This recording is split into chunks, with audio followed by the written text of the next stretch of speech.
2018년 6월 초, 그날 아침의 태양은 충청남도 보령의 새우 양식장 위로 옅게 깔린 해물을 막 뚫고 솟아오르고 있었다.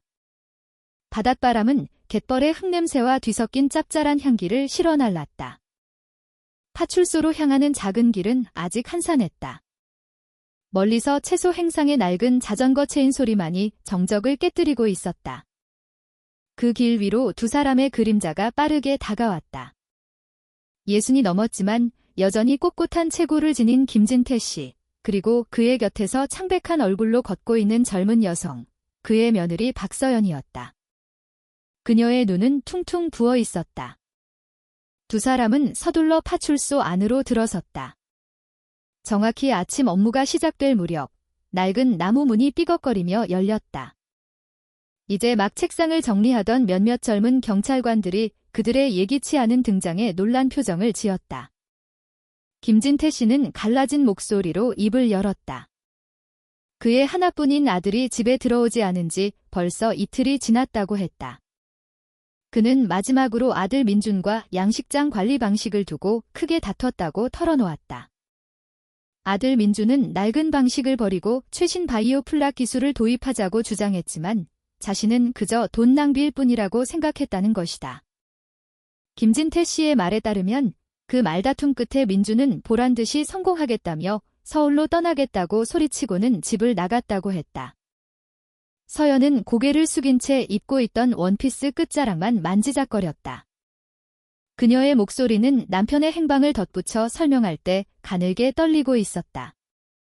그녀는 민준에게서 짧은 전화를 한 통 받았다고 했다. 남편이 서울에서 일자리를 알아보고 있으니 걱정하지 말라고 했다는 것이다. 하지만 그 전화 이후로 남편의 휴대전화는 다시는 연결되지 않았다고 했다. 말을 마친 서연은 끝내 울음을 터뜨렸다. 그녀의 어깨가 가냘프게 들썩였다. 마치 그 슬픔이 온 마음을 부서뜨리기라도 한 듯 처절했다. 경찰관은 그 신고를 단순한 성인 가출 사건으로 기록했다. 범죄의 징후는 어디에도 보이지 않았다. 그들은 가족에게 며칠 더 기다려보라는 상식적인 조언을 건넬 뿐이었다. 하지만 그 간단한 신고 서류가 보령경찰서로 이관되어 한 베테랑 형사의 책상 위에 놓였을 때 사건의 흐름은 조용히 방향을 틀기 시작했다. 그의 이름은 최동훈 경감이었다. 20년이 넘는 경력을 가진 그는 희끗희끗해지기 시작한 머리카락과 날카로운 눈빛을 지니고 있었다. 무엇보다 그는 지나치게 완벽하게 짜인 이야기를 결코 믿지 않는 성격으로 유명했다. 최 경감은 보고서를 다시 읽어 내려갔다. 그의 시선은 두 가지 지점에서 멈췄다. 첫째, 만약 민준이 정말 화가 나서 집을 나갔다면 왜 굳이 아내에게 전화를 걸어 안심시키려 했을까? 자신을 증명하고 싶어 하는 사람은 보통 자신의 존재를 계속 알리고 싶어 하지, 그렇게 감쪽같이 사라지지 않는다. 둘째, 신고가 이틀이나 늦었다는 점이었다. 가족이 정말로 애타게 걱정했다면 왜 이틀이나 지난 후에야 경찰서를 찾았을까? 그의 오랜 경험은 이런 종류의 지연이 종종 무언가를 감추거나 이야기를 꾸며낼 시간을 벌기 위한 것임을 가르쳐주고 있었다. 그날 오후, 최 경감은 수사팀과 함께 작은 회의를 소집했다. 그는 프로젝터 화면에 민준의 통화 기록을 띄웠다. 통신사 조회 결과는 명확했다. 서연이 언급한 그 시간에 민준의 번호에서 그녀의 번호로 걸려온 전화는 존재하지 않았다. 모든 것이 깨끗하게 기록되어 있었다.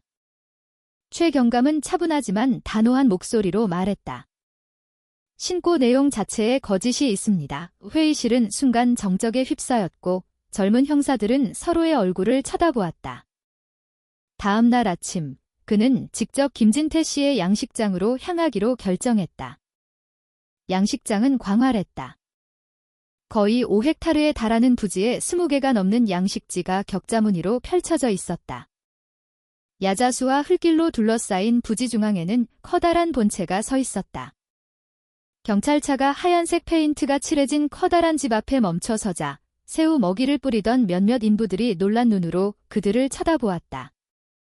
최 경감은 집 안으로 들어섰다. 들어서는 순간 그의 심장이 미묘하게 술렁였다.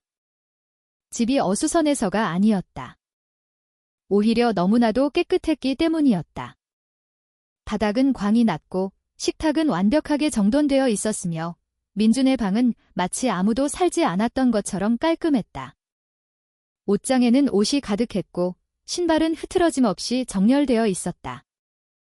심지어 재떨이에는 반쯤 타다만 담배꽁초가 그대로 남아 있었다. 그가 서연에게 물었다. 민준 씨가 떠난 후에 이 방을 정리했습니까? 서연은 황급히 고개를 저었다. 남편이 돌아오길 기다리고 있기 때문에 감히 방에 들어갈 용기가 나지 않았다고 했다. 그 대답은 보통 사람의 귀에는 지극히 당연하게 들렸지만 베테랑 형사의 귀에는 오히려 지나치게 완벽한 변명처럼 들렸다. 집을 둘러본 후 수사팀은 양식장 구역으로 이동했다. 몇몇 인부들에게 질문을 던졌지만 이상하게도 거의 모든 대답이 똑같았다. 그들은 모두 민준이 돈을 벌러 도시로 떠났다고 말했다. 이상한 점은 전혀 없었다고 입을 모았다. 최 경감의 의심은 더욱 깊어졌다. 그는 시골 사람들이 보통 순박하고 그들의 이야기는 세부적인 부분에서 조금씩 다르기 마련이라는 것을 잘 알고 있었다. 만약 모두의 대답이 이토록 정확히 일치한다면 그것은 누군가에 의해 미리 조율되었다는 의미였다. 인부들 중에는 이 할아버지라고 불리는 노인이 있었다. 머리는 하얗게 새고 피부는 햇볕에 검게 그을려 있었다. 그는 그 양식장에서 20년 넘게 일해왔다. 그를 따로 불러 조용히 대화를 나누자 이 할아버지는 한참 동안 고개를 숙이고 있었다. 그러다 마침내 그는 작은 목소리로 입을 열었다. 최근 며칠 밤 동안 5번양 식지가 좀 이상해 보였다는 것이다. 밤만 되면 새우들이 수면 위로 떠오르고 물에서는 좋지 않은 냄새가 났다고 했다. 심지어 어느 날 한밤중에 서연이 혼자 그 양식지 가장자리에 서 있는 것을 본 적도 있다고 했다. 그 증언은 최 경감을 잠시 침묵하게 만들었다. 그는 오후에 햇살을 받아 고요하게 반짝이는 5번양 식지를 향해 시선을 돌렸다. 바람이 부드럽게 불어와 수면은 평화로워 보였다. 하지만 그의 심장은 저 갯벌 진흙 아래에 무언가 필사적으로 숨기려는 것이 있다고 속삭이고 있었다. 그는 손수건으로 이마를 닦아내고는 지시를 내렸다. 5번양 식지를 철저히 감시할 것. 허가 없이 아무도 접근하지 못하게 하고 먹이 공급도 당분간 중단하라고 했다. 그리고 양식지를 향해 감시 카메라를 설치했다. 그날 밤 카메라는 무언가를 녹화했다. 서연이 양식지를 향해 오랫동안 서서 응시하고 있었다. 그녀의 얼굴에는 더 이상 슬픔이 아닌 깊은 불안감이 서려 있었다. 그녀의 눈은 어둠 속에서 번뜩였다. 그녀는 마치 연못바닥에 묻힌 비밀이 곧 드러날 것을 직감하는 듯 보였다. 최 경감은 그 녹화 영상을 몇 번이고 돌려본 후 긴 한숨을 내쉬었다. 다음 날 아침 긴급 회의가 소집되었다. 어려운 결정이 내려졌다. 5번양 식지의 물을 펌프로 모두 빼내기로 한 것이다. 이 조치는 엄청난 위험을 동반했다. 비용과 시간이 소요될 뿐만 아니라 만약 아무것도 나오지 않는다면 그들은 비난을 면치 못할 것이었다. 하지만 최 경감은 진실이 바로 저 아래에서 기다리고 있다고 확신했다. 그는 팀원들에게 말했다. 지금 우리가 움직이지 않으면 증거는 영원히 진흙 속에 잠길 겁니다. 마침내 모두가 동의했다. 2018년 6월 6일 새벽 5시 거대한 양수기 엔진이 작동하기 시작했다. 그 굉음은 마을의 고요함을 산산조각 냈다. 물이 서서히 줄어들면서 짙은 검은색의 진흙이 모습을 드러냈다. 모든 수사팀원들은 가슴을 졸이며 양식지 가장자리에 서서 기다렸다. 시간은 마치 멈춘 듯 느리게 흘러갔다. 오후 3시가 되었을 때 한 기술자가 연못바닥에서 의심스러운 물체를 발견했다고 소리쳤다. 모든 사람들이 그쪽으로 달려갔다. 코를 찌르는 비린내가 진동했다. 진흙 속에서 거대한 돌에 묶인 검은 형체가 서서히 드러났다. 사람들은 숨을 멈췄고 몇몇은 구역질을 참지 못했다. 그것은 인간의 시신이었다. 몸은 밧줄로 묶여 있었고 얼굴은 알아볼 수 없을 정도로 훼손되어 있었다. 하지만 바지 주머니에서는 제이와 다오이라는 이니셜이 새겨진 결혼 반지가 발견되었다. 더 이상의 의심은 무의미했다. 그것은 김진태 씨의 외아들이자 박서연의 남편인 김민준이었다. 양식지 가장자리에서 최경감은 굳은 채 서 있었다. 그의 눈은 막 인양된 시신을 향해 고정되어 있었다. 마음은 무거웠지만 그의 확신은 증명되었다. 이 사건은 단순한 가출이 아니었다. 이것은 철저하게 계획된 살인 사건이었으며 그 순간부터 수사는 완전히 새로운 국면으로 접어들었다. 그날 아침, 보령의 작은 해안마을은 순식간에 충격에 휩싸였다. 5번 양식지 바닥에서 민준의 시신이 발견되었다는 소식은 비릿한 바다 내음과 함께 마을 구석구석으로 빠르게 퍼져나갔다. 주민들은 양식장으로 이어지는 길가에 모여들었다. 어떤 이는 입을 막았고 어떤 이는 낮은 목소리로 수군거렸다. 그 누구도 평생의 생계 수단이었던 고요한 양식장 아래에 그토록 어두운 비밀이 숨겨져 있을 것이라고는 상상하지 못했다. 서연은 시신의 옷가지와 손가락에 끼워진 반지를 확인해달라는 요청에 통곡했다. 그녀는 바닥에 주저앉아 절규했다.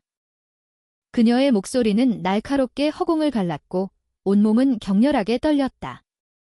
그 모습을 지켜보던 몇몇 아주머니들은 안타까움에 눈시울을 붉혔지만 최경감은 침착함을 잃지 않았다. 그의 날카로운 시선은 그녀의 모든 움직임을 관찰하고 있었다. 그는 눈물이 진실일 수도 있지만 때로는 가장 정교한 가면이 될 수도 있다는 것을 알고 있었다. 반면 김진태 씨는 차가운 얼굴로 굳건히 서 있을 뿐이었다. 그는 아들의 시신을 아주 잠깐 쳐다본 후 짧게 말했다. 네, 민준이 맞습니다. 비명도 눈물 한 방울도 없었다. 그 무미건조한 반응은 최경감의 의심을 더욱 확신으로 바꾸어 놓았다.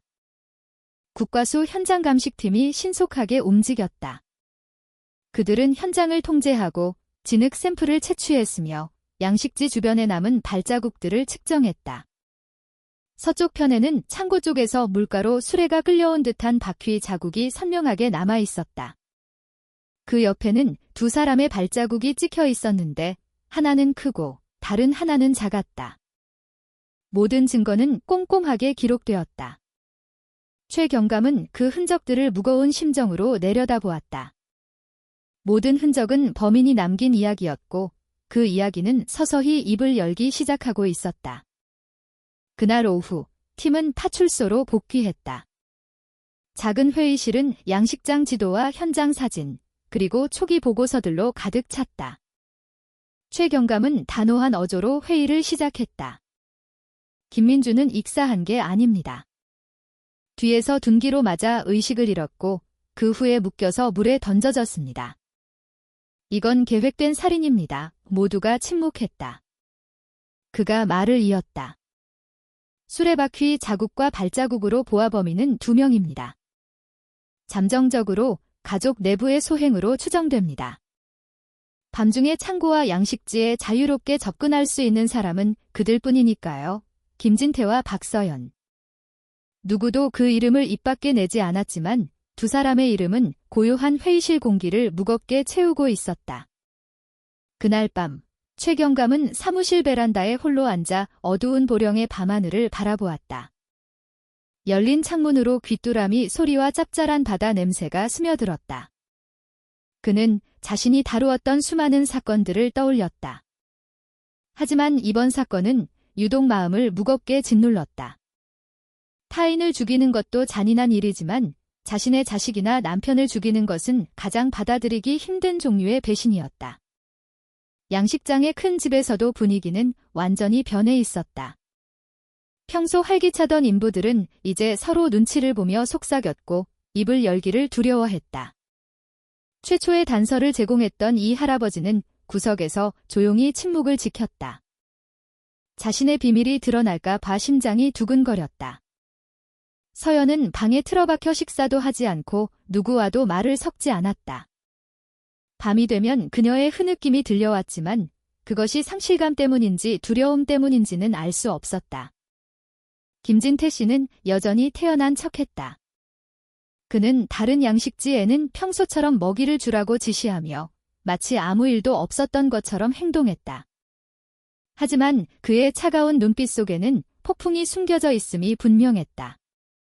그는 여전히 명령조로 말했고 손님들을 예에 바르게 대했지만 그의 주변에는 보이지 않는 두꺼운 벽이 세워져 있었다. 다음 며칠 동안 경찰은 증인들을 소환하기 시작했다. 인부들은 다시 한번, 이번에는 개별적으로 조사를 받았다. 그들의 대답은 더 이상 한결같지 않았다. 한 명은 민준이 실종되기 전날 밤, 김진태 씨와 서연이 초소에서 오랫동안 이야기하는 것을 보았다고 고백했다. 다른 한 명은 한밤중에 창고 쪽에서 무언가 쿵 하고 떨어지는 소리를 들었다고 말했다. 조각난 증언들은 의심을 더욱 굳건하게 만들었다. 최 경감은 새로운 전략을 세웠다. 그는 섣불리 그들을 추궁하는 것은 소용없다는 것을 알았다. 그는 적절한 때를 기다려야 했다. 그들의 알리바이를 깨뜨리고 그들이 서로를 무너뜨리게 만들어야 했다. 이를 위해 그는 심리적인 접근 방식을 사용하기로 결정했다. 서연은 여성 경찰관과 함께 다른 신문실에 배치될 것이었고 김진태 씨는 그의 인내심을 시험하는 방식으로 다루어질 것이었다. 그 모든 것을 시작하기 전에 그는 다시 현장으로 돌아갔다. 그는 이제 텅 비어버린 5번 양식지 가장자리에 섰다. 마른 진흙과 폴리스 라인만이 남아있었다. 오후의 바람이 불어와 야자수를 흔들었다. 최 경감은 고개를 숙여 구두 끝으로 마른 흙을 쓸었다. 그는 마음속으로 중얼거렸다. 민준 씨, 편히 쉬게. 우리가 진실을 밝혀줄 테니. 누가 감히 자네의 삶을 앗아갔는지 그날 밤 양식장 집에서 서연은 잠 못 이루고 있었다. 방의 불은 꺼져 있었고 창문으로 달빛만이 스며들었다. 그녀는 침대 가장자리에 앉아 허공을 응시했다. 그 끔찍했던 밤의 기억이 끊임없이 그녀를 괴롭혔다. 옆방에서는 김진태 씨가 굳은 얼굴로 소주병을 바라보고 있었다. 한때 한 팀처럼 보였던 두 사람은 이제 서로를 의심하기 시작했다. 담장 밖에서는 경찰의 감시 카메라가 여전히 모든 움직임을 지켜보고 있었다. 최 경감은 의도적으로 그들이 감시당하고 있다는 느낌을 밖에 내버려 두었다. 그는 두려움이야말로 비밀을 여는 열쇠가 될 수 있다는 것을 알고 있었다. 그리고 그의 예상대로 다음 날 서연은 눈에 띄게 흔들리기 시작했다. 그녀의 목소리는 더 작아졌고 눈은 더욱 퀭해졌다. 경찰서로 오라는 요청을 받았을 때 그녀의 몸은 가늘게 떨렸다. 최 경감은 그녀를 예리하게 응시했다. 자백의 순간이 얼마 남지 않았음을 직감했다. 단순한 가출 사건으로 여겨졌던 일은 이제 거대한 비극이 되어 있었다. 보령 마을은 더 이상 평온하지 않았다. 모든 사람들이 수근거렸다. 어떻게 아버지가 아들에게 그토록 잔인할 수 있는가? 어떻게 아내가 자신을 믿었던 남편을 배신할 수 있는가? 최 경감은 이것이 이제 시작에 불과하다는 것을 알았다. 아직 벗겨내야 할 거짓의 격들이 남아있었고 다음 날 밤은 첫 번째 가면이 떨어질지 아니면 계속 버틸지를 결정하는 분수령이 될 것이었다. 민준의 시신이 발견된 후 최 경감은 신고 초기부터 모든 세부 사항을 다시 추적해야 한다고 느꼈다. 그는 어떻게 이야기가 단순 실종에서 살인사건으로 변질되었는지 확실히 하고 싶었다. 그는 팀을 이끌고 다시 양식장 한가운데 있는 큰 집으로 향했다. 이번에는 훨씬 더 세밀한 조사를 위해서였다. 집은 고요했다. 빛바래기 시작한 하얀색 페인트는 야자수들 사이에서 여전히 위용을 자랑하고 있었다. 밖에서 보면 그 건물은 일반적인 양식장 주인의 집과 다를 바 없었다. 하지만 수사관의 눈에는 모든 구석이 잠재적인 흔적이었다. 거실에 들어서는 순간 기묘한 느낌이 다시 그를 덮쳤다. 바닥은 너무나도 깨끗했고 식탁은 가지런히 정돈되어 있었다. 더러운 접시 하나 없었고 장식장 표면에는 먼지 한 톨 없었다. 최경감은 민준의 방으로 걸어갔다. 문이 열리자 나프탈렌 향이 확 풍겨왔다. 옷장에는 완벽하게 개어진 옷들이 가득했다. 신발들은 마치 새로 산 것처럼 일렬로 정렬되어 있었다.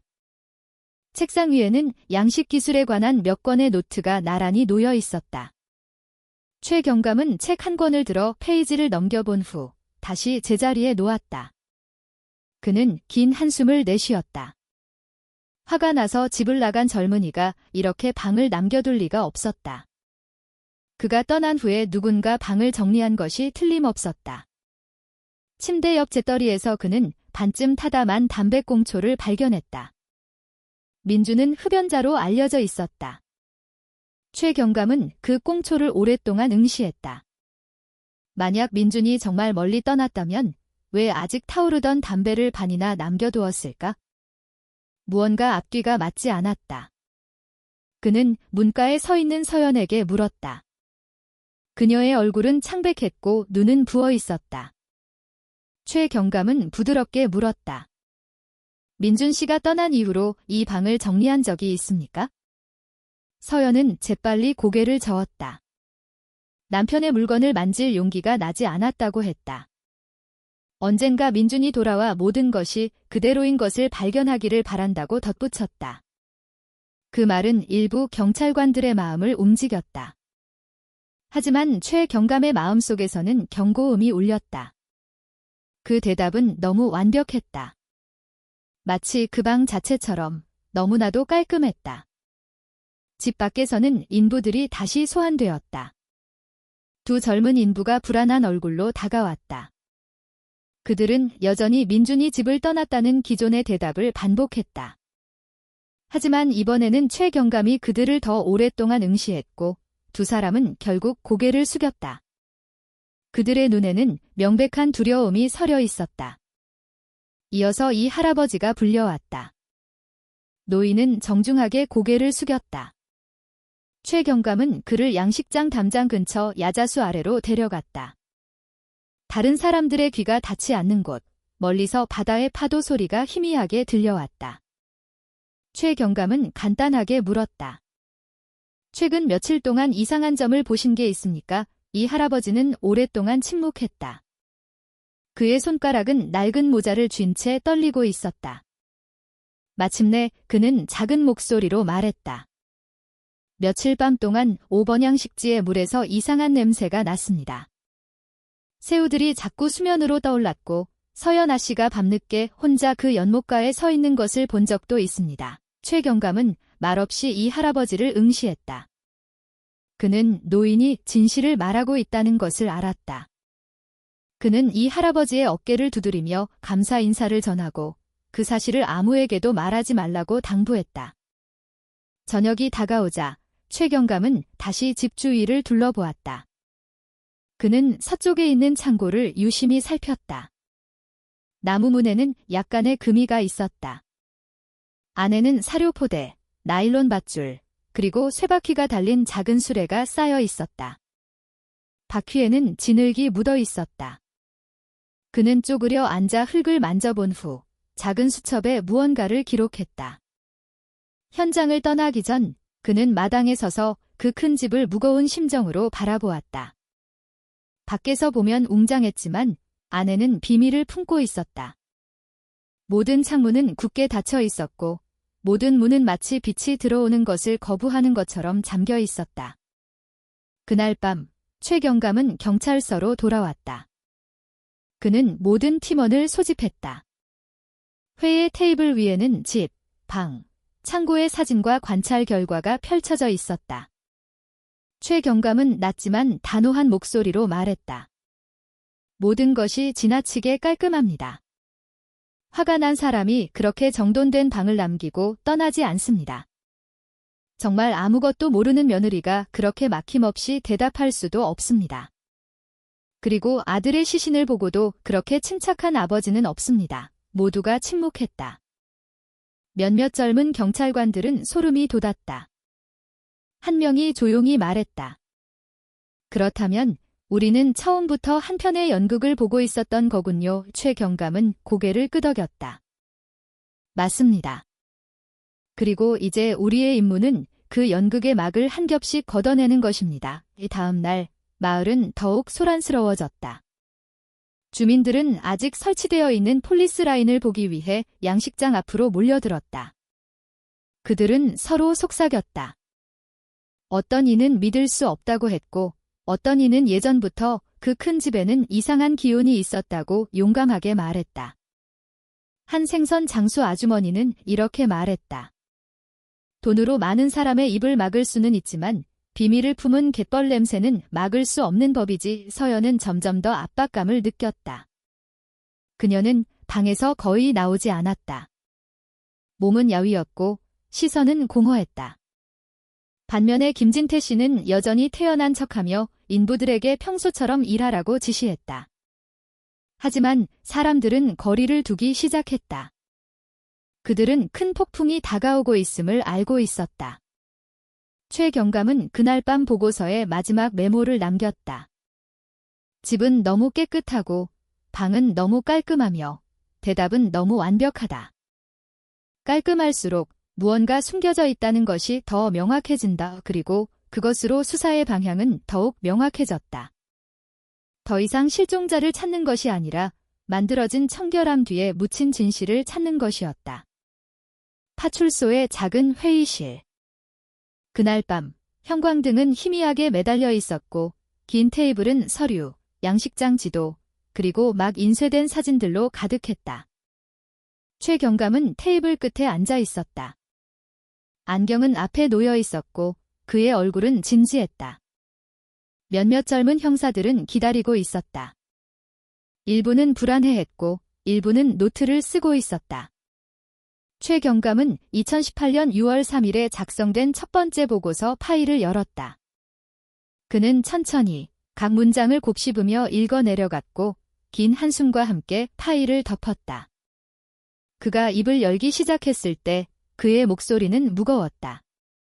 민준 씨가 마지막으로 목격된 것은 6월 1일 오후였습니다.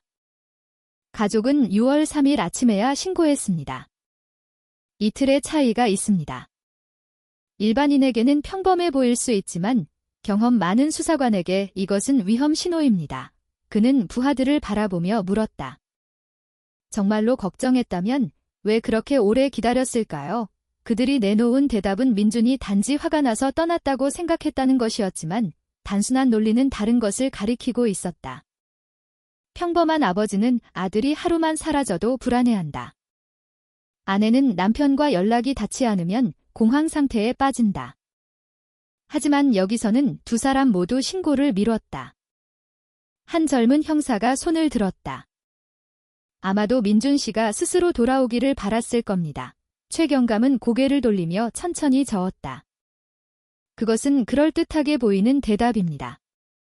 하지만 오히려 너무 그럴듯합니다. 그는 비슷한 많은 사건에서 신고 지연이 종종 흔적을 지울 시간을 벌기 위한 의도였다고 강조했다.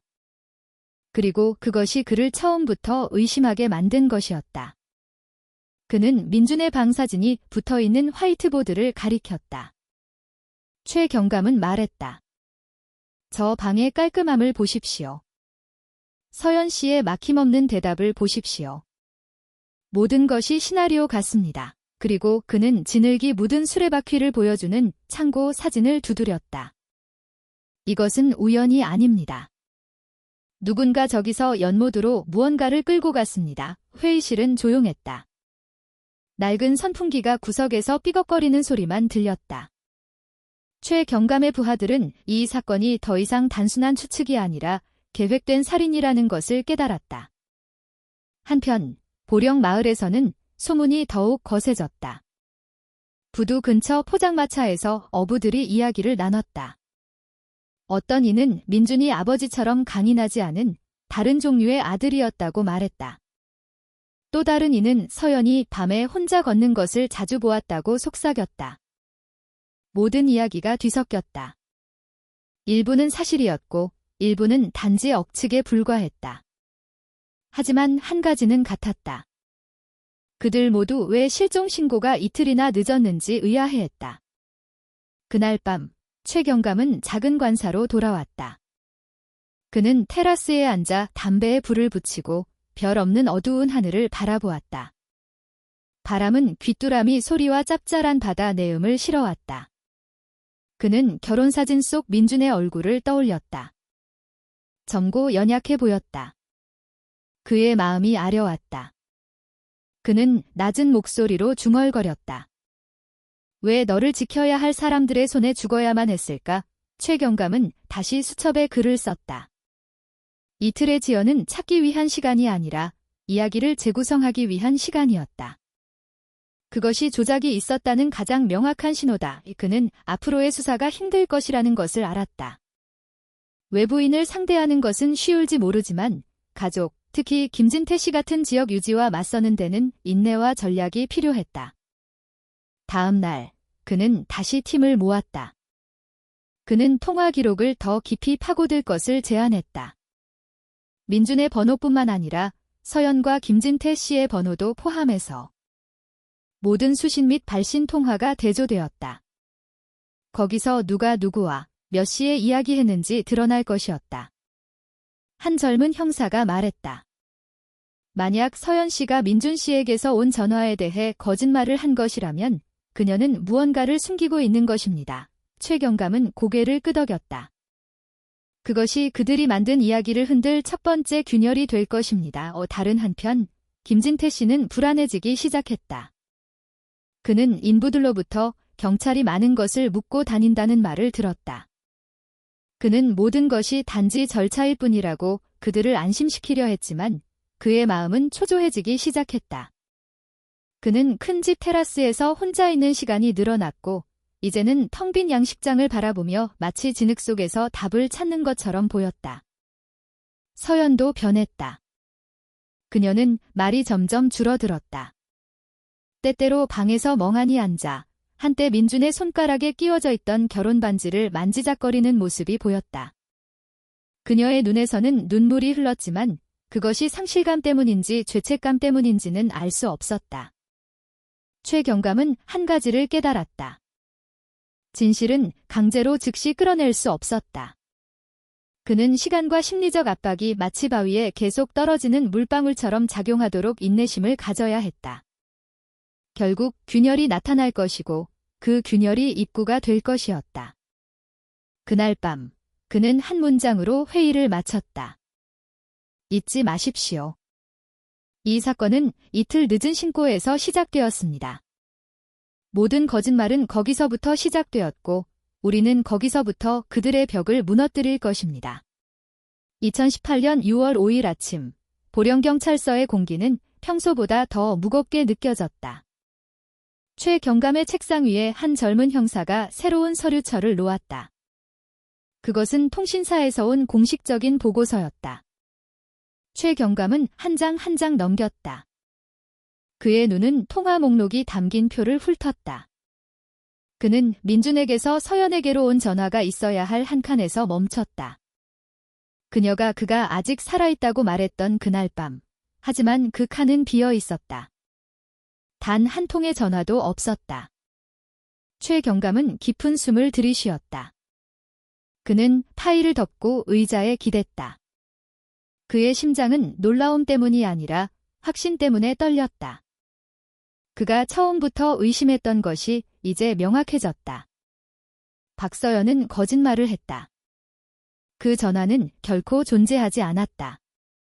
그는 몇몇 부하들을 불러 짧은 회의를 열었다. 화이트보드에 그는 첫 번째 거짓말이라는 큰 단어를 썼다.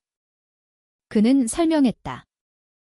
사람이 처음에 감히 거짓말을 할 때 그것은 그 뒤에 더 큰 무언가가 있다는 것을 의미합니다. 그는 지시를 내렸다. 박서연에 대한 첫 번째 신문을 준비하십시오. 강압적인 압박이 아니라 부드러운 대화로. 그녀가 편안함을 느끼게 하십시오. 그런 다음 천천히 사실을 보여주십시오. 그날 오후, 서연은 조사실로 안내되었다. 방은 단순했다. 나무 책상과 마주보는 두 개의 의자뿐이었다. 구석에는 작은 카메라가 녹화 중이었다. 최 경감은 그녀의 맞은편에 앉았다. 그는 바로 질문하지 않고 물 한 잔을 건넸다. 서연은 긴장한 듯 보였고 그녀의 손은 잔을 쥔 채 떨렸다. 최 경감은 차분한 목소리로 시작했다. 서연 씨, 당신이 매우 슬프다는 것을 압니다. 남편을 잃는 것은 쉬운 일이 아니죠. 저는 당신을 돕고 싶습니다. 하지만 제 마음을 불편하게 하는 한 가지가 있습니다. 민준 씨에게서 온 전화에 관한 것입니다. 그는 진정으로 이해하고 싶다는 듯이 깊은 공감의 눈빛으로 서연을 바라보았다. 서연은 침묵했다. 그녀의 눈은 불안하게 움직였다. 그녀는 고개를 숙였다. 그리고 작은 목소리로 말했다. 네, 민준 씨가 잠깐 전화했었어요. 최 경감은 즉시 반박하지 않았다. 그는 고개를 끄덕이고 파일을 열어 통화 기록표를 보여주었다. 그는 말했다.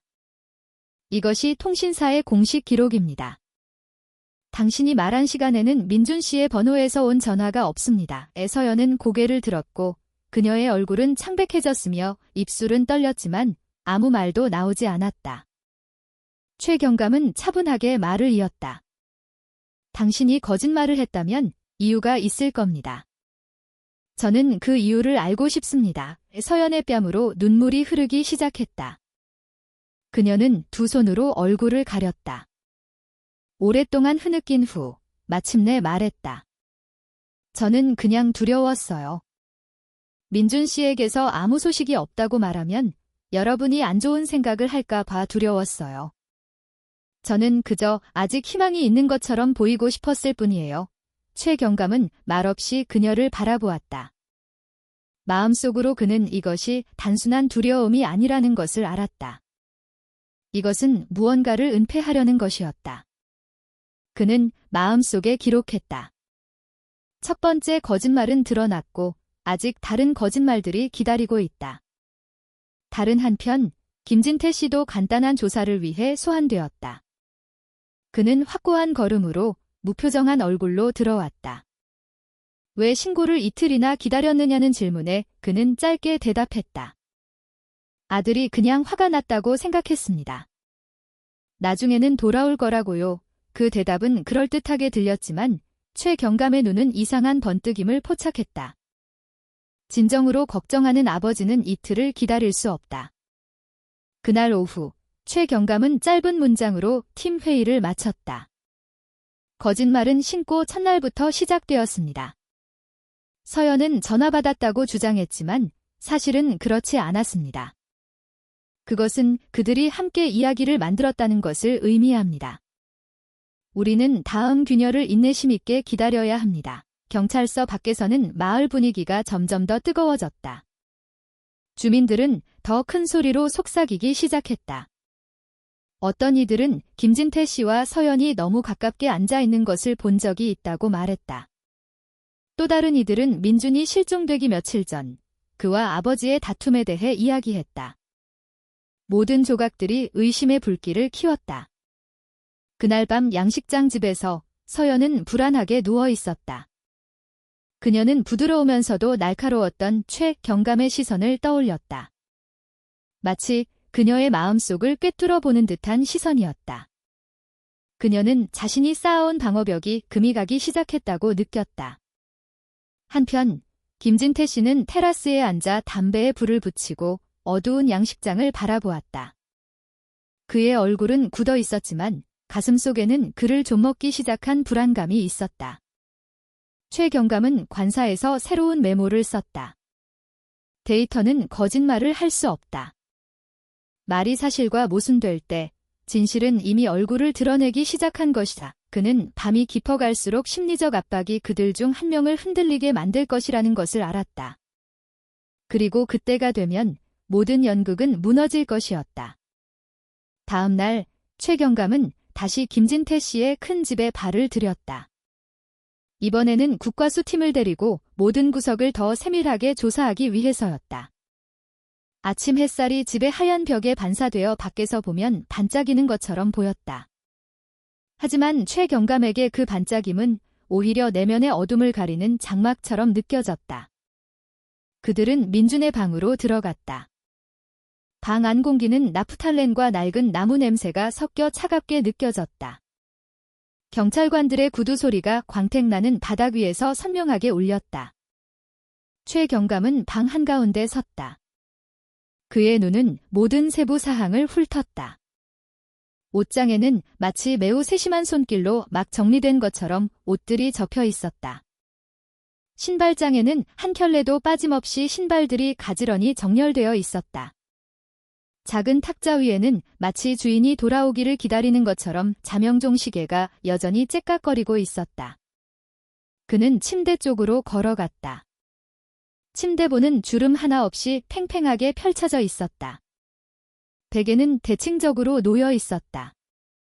서둘러 방을 떠난 사람의 흔적은 어디에도 없었다. 그는 화가 나서 떠나기로 결심한 젊은이를 상상했다. 분명 옷이 흩어져 있거나 서랍이 열려 있거나 신고 나간 신발이 없어야 했다. 하지만 여기서는 모든 것이 완벽했다. 너무나도 완벽했다. 책상 구석에는 재떨이가 여전히 놓여 있었다.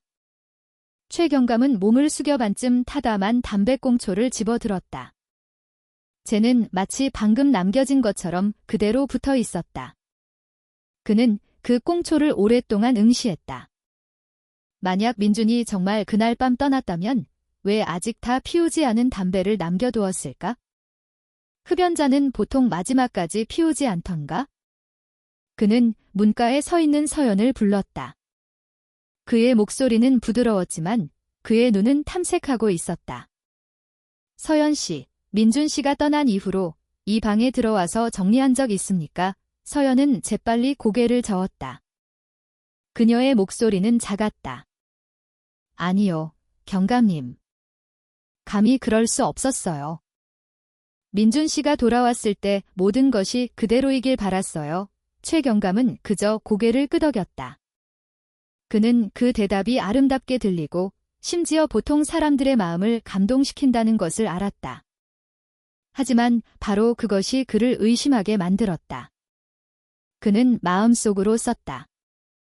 대답이 매끄러울수록 그것이 꾸며졌을 가능성은 더 커진다. 국과수 팀이 작업을 시작했다.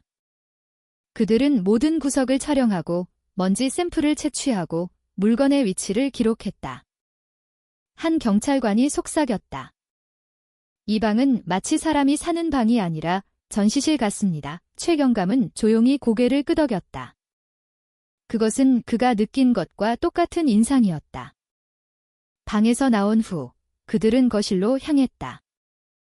그곳 벽에는 가족 사진이 걸려 있었다.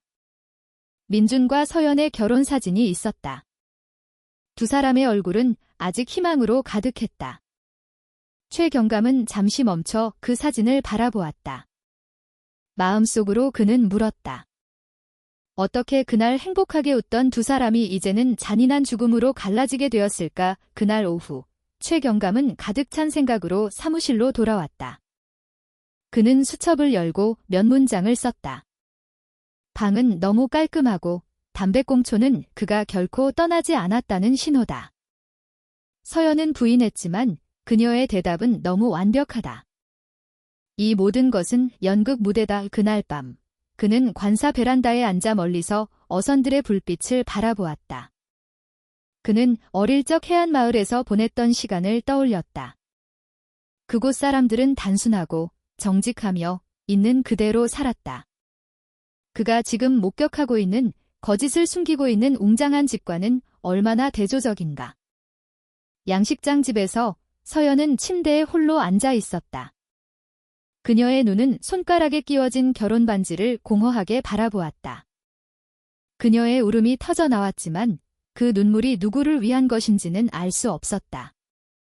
이미 세상을 떠난 민준을 위한 것인가, 아니면 날이 갈수록 유지하기 힘든 거짓말에 짓눌리기 시작한 자기 자신을 위한 것인가.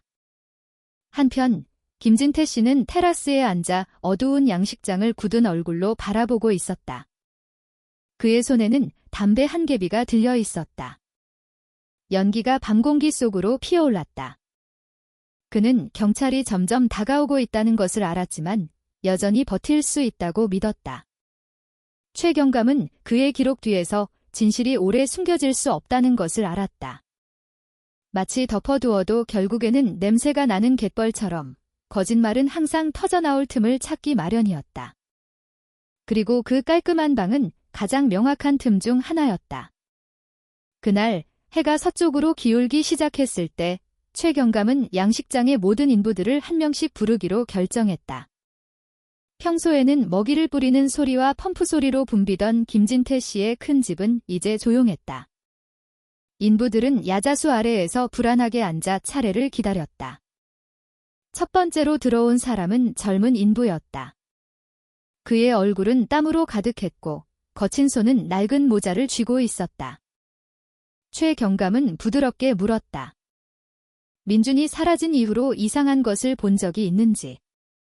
그는 고개를 숙이며 서둘러 대답했다. 없었습니다. 경감님. 민준 씨는 혼자 떠났습니다. 모두가 그렇게 알고 있습니다. 몇 분 후 다음 차례가 되었다. 이 남자는 나이가 조금 더 많았다. 사료 포대를 나르는데 익숙해진 그의 몸은 다부졌다. 그의 대답도 똑같았다. 민준 씨가 화가 나서 집을 떠났습니다. 다른 일은 없었습니다. 최경감은 두 사람을 번갈아 바라보았다. 그의 의심은 더욱 깊어졌다. 그는 현실에서 시골 사람들의 이야기가 그렇게 똑같을 리 없다는 것을 알았다. 보통은 작은 차이가 있거나 세부 사항이 다르거나 이야기가 덧붙여지기 마련이었다. 하지만 이번에는 소환된 모든 인부들이 마치 같은 대본을 읽는 것처럼 대답했다. 그것은 우연이 아니었다. 그것은 그들이 지시를 받았다는 신호였다. 거의 모든 인부들이 조사를 받았을 때 최경감은 마지막으로 이 할아버지라고 불리는 노인을 불렀다. 그의 머리는 하얗게 새고 피부는 햇볕에 검게 그을려 있었다. 그는 무거운 발걸음으로 천천히 걸어왔다. 자리에 앉자마자 그는 깊이 고개를 숙였고 마치 입을 열기를 두려워하는 것 같았다. 최경감은 차분하고 존중하는 어조로 말했다. 어르신, 저는 어르신께서 이 양식장에서 오랫동안 일하셨다는 것을 압니다. 그리고 정직한 분이라는 것도 압니다. 어르신을 곤란하게 만들고 싶지 않습니다. 단지 최근 며칠 동안 보거나 느낀 것이 있는지 알고 싶을 뿐입니다. 이 할아버지는 모자를 꽉 쥐었다. 그는 오랫동안 침묵했다. 그의 입술은 떨렸고 눈은 땅을 바라보고 있었다. 마침내 그는 갈라진 목소리로 말했다. 며칠 밤 동안 5번 양식지가 이상했습니다. 경감님. 새우들이 자꾸 수면으로 떠올랐습니다. 물에서는 무언가 있는 것처럼 냄새가 났습니다. 최경감은 몸을 앞으로 기울여 모든 단어를 경청했다. 이 할아버지는 말을 이었다. 그리고 서연아 씨가 밤중에 혼자 그 연못가에 서 있는 것을 본 적도 있습니다. 그녀는 혼자였고 오랫동안 조용히 있다가 서둘러 떠났습니다. 조사실의 분위기는 조용해졌다. 최경감의 부하들은 서로를 쳐다보았다. 그 증언은 어둠을 뚫는 한 줄기 빛과 같았다. 최경감은 깊은 감사의 눈빛으로 이 할아버지를 바라보았다. 그는 노인의 어깨를 두드리며 속삭였다. 감사합니다. 어르신. 이 이야기는 아무에게도 하지 마십시오. 저희가 처리하겠습니다. 이 할아버지가 나간 후 최경감은 생각에 잠겼다. 그는 수첩의 5번 양식지. 새우가 수면으로 떠오름, 물에서 냄새. 서연이 밤에 그곳에서 목격됨 기라고 썼다. 모든 단서가 한 점을 가리키고 있었다. 그날 오후 그는 5번 양식지로 걸어갔다.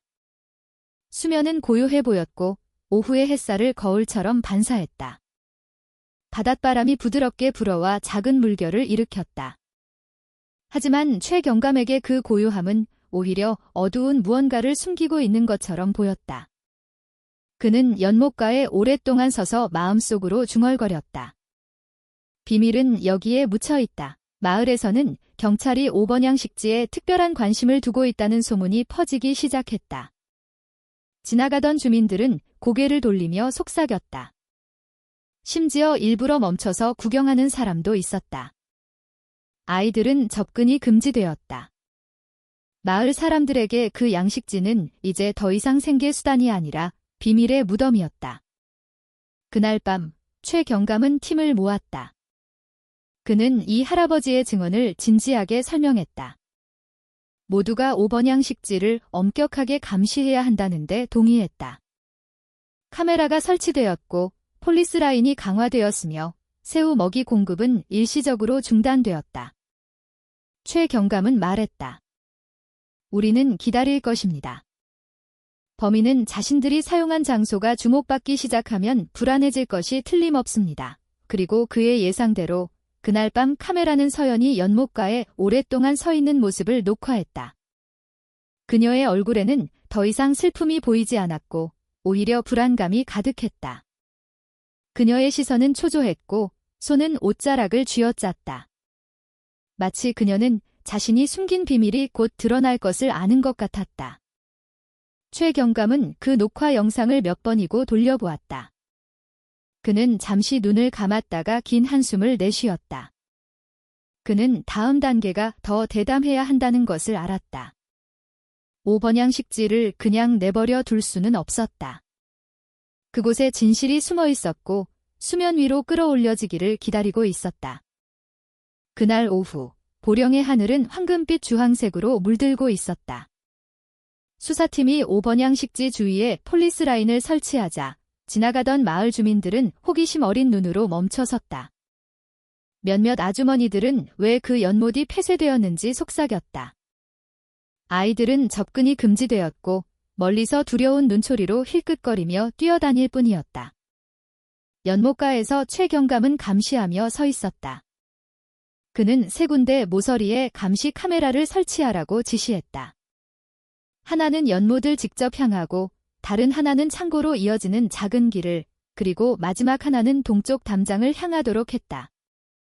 최 경감은 카메라가 단지 새우의 움직임을 보기 위한 것이 아니라 아직 비밀을 간직하고 있는 인간의 움직임을 감시하기 위한 것이라는 것을 알고 있었다. 모든 것이 설치된 후 그는 오랫동안 수면을 응시하며 서 있었다. 연못은 고요해 보였고 바닷바람에 잔잔한 물결이 일었다. 하지만 그 고요함 뒤에서 그는 무언가 부자연스러운 것을 느꼈다. 갯벌 냄새와 섞인 비린내가 코를 찔렀다. 그는 마음속으로 중얼거렸다. 진실은 여기에 숨어 있다. 드러날 때를 기다리며 밤이 찾아왔다. 마을은 어둠에 잠겼고 어부들의 집에서 새어나오는 등유 램프 불빛만이 비추고 있었다. 양식장의 펌프 기계는 멈췄고 귀뚜라미 소리가 지배했다. 임시 경찰 초소에서 최 경감은 2명의 부하와 함께 감시 카메라에서 전송되는 이미지를 보여주는 작은 모니터 화면을 응시하고 있었다. 시계는 밤 11시를 가리키고 있었고 그때 한 사람의 그림자가 화면에 나타났다. 그 형체는 오번양식지를 향해 천천히 걸어왔다. 박서연이었다. 그녀는 소박한 긴 옷을 입고 있었고 머리카락은 늘어뜨려져 있었다. 그녀는 연못가에 멈춰 서서 오랫동안 서 있었다.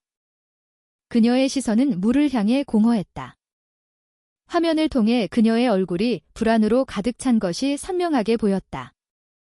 그녀의 손은 자신의 옷자락을 쥐어짰다. 때때로 주위를 둘러보았다. 누가 감시하고 있는 것은 아닌지. 최 경감은 앞으로 몸을 기울였다. 그의 눈은 화면에서 떼지 않았다. 그는 서연의 몸짓 언어를 읽을 수 있었다. 그것은 남편을 잃고 슬퍼하는 사람의 얼굴이 아니었다. 그것은 큰 비밀을 간직한 사람의 얼굴이었다. 그녀가 그곳에 오래 서 있을수록 그녀의 두려움은 더욱 명확해졌다. 한 젊은 형사가 속삭였다. 아마도 남편을 그리워하는 것일 뿐일 겁니다. 최 경감은 천천히 고개를 저었다.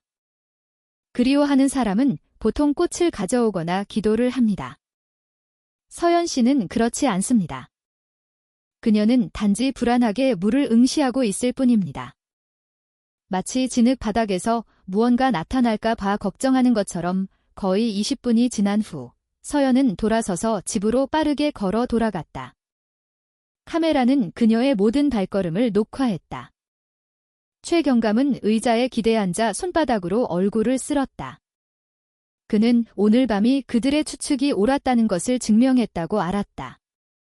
오번양 식지는 비밀을 간직하고 있었고 서연은 그곳에 무엇이 묻혀 있는지 정확히 알고 있었다.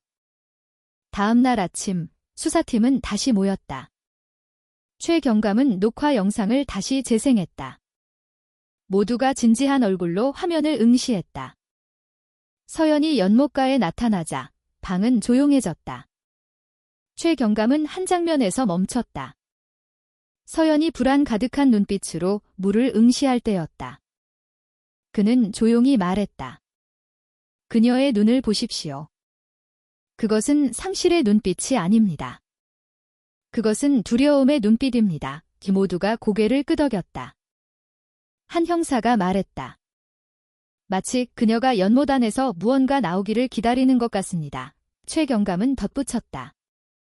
아니면 그녀는 연못 안에 무언가가 더 이상 숨겨질 수 없다는 것을 아는 것일지도 모릅니다. 그날 오후 그는 다시 현장으로 돌아갔다. 그는 오번양 식지가에 서서 저녁 하늘을 반사하는 수면을 바라보았다. 바람이 부드럽게 불어와 짭짤한 바다 내음과 갯벌 냄새를 실어왔다. 최경감은 그들의 시간이 점점 줄어들고 있다는 것을 알았다. 만약 연못 바닥에 정말 무언가가 있다면 오래 방치할수록 온전하게 발견하기가 더 어려워질 것이었다. 그날 밤 최경감은 수첩에 메모를 썼다. 카메라는 결코 거짓말을 하지 않는다. 서연은 불안한 얼굴로 연못가에 서 있었다. 그것은 오번양 식지가 모든 것의 중심이라는 신호다. 내일 우리는 결정을 내려야 한다. 큰 집에서 서연은 잠을 이룰 수 없었다. 그녀는 침대에 앉아 있었고 눈은 퀭했으며 심장은 세차게 뛰었다. 그녀는 카메라가 자신을 감시하고 있다고 느꼈다. 어디에 설치되었는지는 정확히 몰랐지만 창문에 비치는 모든 그림자가 그녀를 놀라게 했다. 그녀는 자신이 시아버지와 함께 쌓아온 거짓말의 성이 곧 무너질 것이라는 것을 깨닫기 시작했다. 김진태 씨는 거실에서 멀리서 서연을 바라보았다. 그는 며느리가 흔들리고 있다는 것을 알았고 그의 얼굴은 굳어 있었지만 그의 마음속은 혼란스러웠다. 그는 경찰이 오래 압박할수록 서연이 입을 열 가능성이 커진다는 것을 깨달았다. 그는 담배를 꽉 쥐었다. 연기가 집 천장으로 피어올랐다. 한편 경찰 초소에서 최경감은 오번양 식지에 빨간 원이 그려진 양식장 지도를 바라보고 있었다. 그는 조용히 중얼거렸다. 진실은 그곳에 묻혀 있다. 그리고 내일 물은 내려가야 하고 진흙은 열려야 한다. 이 모든 거짓말이 드러나도록. 2018년 6월 6일 새벽. 보령마을은 아직 옅은 안개에 쌓여 있었다. 닭이 막 울기 시작했다. 어선 엔진 소리가 멀리서 희미하게 들려왔다. 하지만 김진태 씨의 양식장에서는 분위기가 달랐다. 밤새 거대한 양수기가 도착했고 정확히 새벽 5시에 그 굉음이 고요함을 깨뜨렸다. 오번양 식지에 물이 서서히 빠지기 시작했다. 처음에는 수면이 평범해 보였고 작은 물결만이 일었다. 하지만 시간이 지남에 따라 물이 조금씩 줄어들면서 짙은 검은색 진흙이 드러났다. 비린내와 섞인 역한 냄새가 공기 중으로 퍼져나가 멀리서 지켜보던 몇몇 주민들은 천으로 코를 막았다. 최경감은 팀과 함께 연못가에 서 있었다. 그의 눈은 점점 낮아지는 수면에서 떼지 않았다. 매 순간이 길게 느껴졌다. 그는 저 진흙 뒤에 진실이 기다리고 있다는 것을 알았다. 그의 심장은 뛰었지만 그의 얼굴은 여전히 침착했다. 시계는 10시 30분을 가리키고 있었다. 수면은 이미 절반으로 줄어들었다. 커다란 새우들이 퍼덕이는 것이 보였다. 일부는 죽었고 일부는 남은 물에서 여전히 헤엄치려 애썼다. 기술자들은 양수기 엔진이 멈추지 않도록 열심히 일했다. 모여든 마을 주민들은 경찰의 제지에도 불구하고 점점 더 많아졌다. 오후 3시, 갑자기 한 기술자가 소리쳤다. 경감님, 연못 서쪽 구석에 무언가 있습니다. 모든 눈이 일제히 그쪽으로 향했다. 최 경감은 즉시 국과수팀에게 내려가라고 신호를 보냈다. 그들은 긴 장화를 신고 진흙 속으로 조심스럽게 걸어 들어갔다. 비린내는 더욱 심해졌다. 이번에는 더 날카롭고 속을 뒤집는 무언가와 섞여 있었다. 진흙 속에서 서서히 크고 검은 물체가 나타났다. 둥글고 형태가 불분명했다. 경찰관들이 삽으로 진흙을 파내자 조금씩 밧줄에 묶인 무언가가 보이기 시작했다. 썩는 냄새가 너무 심해서 한 젊은 형사가 연못가에서 구토를 했다. 물이 완전히 빠졌을 때 모든 사람들이 숨을 멈췄다. 그것은 인간의 시신이었다. 몸은 나일론 밧줄로 큰 돌에 단단히 묶여 있었다. 살은 이미 썩었고 얼굴은 훼손되어 알아보기 힘들었다. 하지만 붙어있는 옷은 희미하게 보였다. 소매에 흰줄이 있는 짙은 녹색 셔츠였다. 최 경감은 잠시 눈을 감았다가 깊은 숨을 들이쉬었다. 그는 짧게 지시했다. 천천히 들어 올리시오.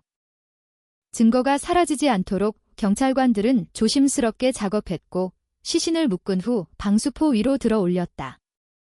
썩는 냄새는 더욱 퍼져나가 용감하게 지켜보던 몇몇 주민들은 두려움에 비명을 질렀다. 시신이 마침내 육지로 올려졌을 때 분위기는 조용해졌다.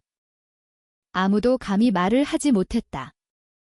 하늘에서 갈매기가 맴도는 소리만 들렸다. 최 경감은 고개를 숙였다. 그의 눈은 시신을 오랫동안 응시했다.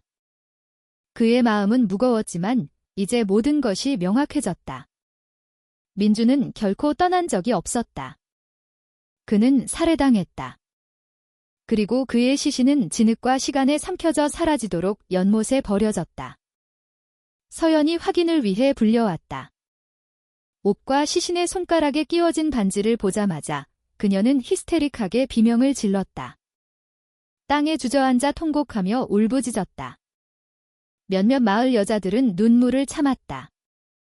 하지만 최 경감은 굳은 얼굴로 응시할 뿐이었다. 그 울음소리는 슬픔보다는 두려움에 더 가까웠다. 김진태 씨는 시신 쪽으로 천천히 걸어갔다. 그는 잠시 쳐다본 후 짧게 말했다. 네, 민준이 맞습니다. 눈물도 비명도 없었고 단지 한마디 차가운 문장뿐이었다. 최 경감은 그 반응을 주의 깊게 관찰했다. 마음속으로 그는 중얼거렸다. 진정한 아버지는 아들이 시신이 된 것을 보고 이렇게 침착할 수 없다. 국과수팀은 즉시 작업을 시작했다. 그들은 사진을 찍고 샘플을 채취하고 모든 세부 사항을 기록했다. 초기 검사 결과 민주는 익사하지 않았다는 것이 밝혀졌다. 그의 머리 뒤쪽에는 큰 상처가 있었고 둔기에 맞은 흔적이었다. 의식을 잃은 후에야 그의 몸이 묶여 연못에 버려진 것이었다. 최 경감은 똑바로 섰다. 그의 눈은 김진태 씨의 큰 집을 향해 고정되었다. 그는 그 집이 모든 대답의 열쇠를 쥐고 있다는 것을 알았다. 너무나도 조용했던 밤들, 너무나도 깔끔했던 방, 너무나도 매끄러웠던 대답들. 모든 것이 이제 명확한 지점을 찾았다. 그날 오후, 민준의 시신 발견 소식은 마을 전체로 퍼져나갔다. 사람들은 길을 가득 메우고 낮은 목소리로 이야기했다. 일부는 믿을 수 없다는 듯 입을 막았다. 아이들은 부모에게 물었다. 왜 연못에 시체가 있어요? 부모들은 그저 고개를 저을 뿐 인간이 탐욕과 욕망에 지배될 때 얼마나 잔인해질 수 있는지 설명할 수 없었다. 그날 밤 최 경감은 수사초소에 앉아 있었다. 그의 앞에는 5번 양식지에 큰 빨간 원이 그려진 양식장 지도가 놓여 있었다. 그는 수첩에 썼다. 진실은 진흙 속에서 나타났다. 민준의 시신은 우리가 의심했던 모든 것이 사실이라는 가장 강력한 증거다. 이제 그 시신을 연못바닥에 심은 사람을 밝혀낼 시간이다. 그날 오후, 민준의 시신이 진흙에서 인양된 후, 보령 지역 병원의 부검실은 강한 소독약 냄새로 가득했다. 밝은 형광등 아래 차가운 강철 테이블이 말없는 증인이 되었다. 최 경감은 2명의 젊은 형사와 함께 방구석에 서 있었다. 그의 얼굴은 굳어 있었지만 그의 눈은 국과수팀의 모든 움직임에 집중되어 있었다. 부검에 진지한 얼굴의 중년 남자가 초기 검사 결과를 열었다. 그는 낮지만 단호한 목소리로 민준의 폐에 물이 가득 차 있지 않다고 설명했다. 그것은 그가 익사하지 않았다는 것을 의미했다. 대신 머리 뒤쪽에 큰 상처가 있었고 둔기에 맞은 흔적이었다. 그 상처는 피해자를 즉시 의식을 잃게 할 만큼 심각했다. 그 후 그의 몸은 나일론 밧줄로 묶이고 돌로 무게를 더한 후 연못에 버려졌다. 최 경감은 잠시 눈을 감았다. 그의 심장이 멎는 듯했다. 그는 민준의 마지막 순간을 상상했다. 아마도 뒤를 돌아보았을, 아마도 무언가 말하고 싶었을 젊은이, 하지만 갑자기 뒤에서 가격당해 저항할 틈도 없이 쓰러졌다. 그리고 그의 몸은 가치 없는 물건처럼 다루어져 어두운 진흙 속으로 던져져 잊히기 위해 남겨졌다. 그는 강철 테이블 위에 누워있는 시신을 바라보았다. 마음속으로 그는 속삭였다. 민준 씨, 약속하겠네. 당신의 진실은 진흙과 함께 가라앉지 않을 걸세. 그날 밤, 최 경감은 경찰서에서 팀을 모았다. 회의 분위기는 조용했고 모두가 진지한 얼굴로 경청했다. 화이트보드에 최 경감은 3가지 큰 요점을 썼다. 머리의 상처, 익사 아님, 돌의 묶임. 그는 부하들을 한 명씩 바라보며 말했다. 이것은 사고가 아닙니다. 이것은 계획된 살인입니다. 한 젊은 형사가 손을 들었다. 뒤에서 가격당했다면 피해자는 저항할 틈이 없었을 겁니다. 최 경감은 고개를 끄덕였다. 그것은 범인이 그를 아는 사람 또는 신뢰하는 사람이었다는 것을 의미합니다. 민준은 위험에 대비하지 않았기 때문입니다. 토론은 밤늦게까지 이어졌다. 모든 증거는 가족 내부의 사람을 가리켰다. 의심 없이 민준에게 접근할 수 있는 사람은 그들뿐이었다. 시나리오를 짤 시간이 있었던 것도 그들이었고 인부들을 통제하여 일관된 대답을 하도록 할 수 있었던 것도 그들이었다. 한편 큰 집에서 서연은 잠을 이룰 수 없었다. 그녀는 침대에 앉아 있었고 얼굴은 창백했으며 눈은 공허했다. 그녀는 민준이 집 밖으로 불려나갔던 밤을 떠올렸다. 남편은 작은 미소를 지으며 그 초대가 진심이라고 믿으며 나갔다. 하지만 불과 몇 분 후 모든 것이 어둠으로 변했다. 그 기억은 매 순간 그녀를 괴롭혔고 그녀의 몸을 떨게 했다. 김진태 씨는 테라스에 앉아 이제 폴리스 라인으로 지켜지고 있는 양식장을 바라보았다. 그의 손에 든 담배는 거의 다 탔지만 그는 아직 놓지 않았다. 그는 경찰이 진실에 점점 더 가까워지고 있다는 것을 알았지만 그의 마음은 여전히 완고했다. 그는 자신이 침착함을 유지하면 아무도 아무것도 증명할 수 없을 것이라고 느꼈다. 다음 날 최 경감은 몇몇 증인들을 다시 소환했다. 그는 민준의 머리에 있는 상처 사진을 보여주고 인부들에게 물었다. 그날 밤 큰 소리가 났습니까? 대부분은 그저 고개를 저었지만 한 인부는 망설이는 듯 보였다. 마침내 그는 낮은 목소리로 한밤중에 창고 쪽에서 무언가 떨어지는 소리를 들은 적이 있다고 고백했다. 하지만 그는 가까이 다가가기가 두려웠다. 그 증언은 의심을 더욱 굳혔다. 창고, 나일론 밧줄, 수레, 그리고 5번 양식지, 모든 것이 하나의 이야기로 연결되었다. 최 경감은 퍼즐 조각이 점점 더 명확해지고 있다고 느꼈다. 그날 밤, 그는 수첩에 새로운 메모를 썼다.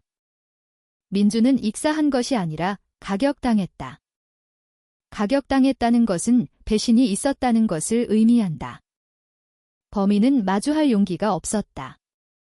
뒤에서 공격하는 것을 선택했다. 그것은 두려움과 증오에서 동시에 태어난 범죄의 특징이다. 마을에서는 민준의 머리에 있는 상처에 대한 소문이 빠르게 퍼져나갔다. 사람들은 충격을 받았다. 몇몇은 범인이 분명 가까운 사람일 것이라고 속삭였다.